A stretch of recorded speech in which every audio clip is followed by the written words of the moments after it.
Welcome back to Beaumont's home kitchen. Today we're making deviled eggs. Take the eggs, get them in some water, put it on some high heat. Get them eggs boiling. You have to boil them for 10 minutes for a nice hard boil. Eggs are boiling. Okay, so once your eggs been boiling for 10 minutes, stick it right in the pot in the sink here. Run some cold water. We're gonna cool the eggs down quickly to even cool them faster. Put some ice in there.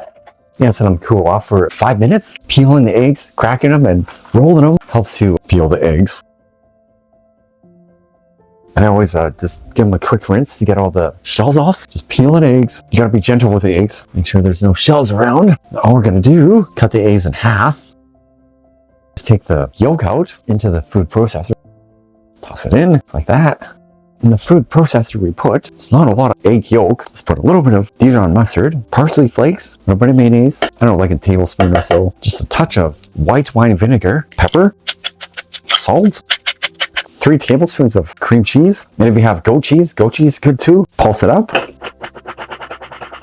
Scrape the sides a little bit. Looking good. Now let's grab a spoon. Now we can go more fancy and use a piping bag, but do it like this is no problem. And be gentle with the whites. They sometimes they can break on you.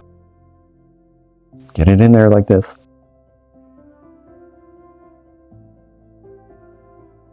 Make sure to have enough yolk to put all back into the egg. Just a little bit of dried parsley flakes, chives. You can use fresh or you can use dry. I got dry, so I use that. Smoked paprika. Give our deviled eggs a try. Cheers. So very tasty. Just the right amount of everything in there. The cheese and the egg in there. So good. Thanks for watching Beaumont's Home Kitchen. Don't forget to like, subscribe, share, and comment. Doing all those things definitely helps on my channel when you do that. Appreciate it. And if you don't know what to comment, just leave a heart. And when you get a chance, do make some deviled eggs. They're so easy to make and they're very tasty. This is my snack. Bye.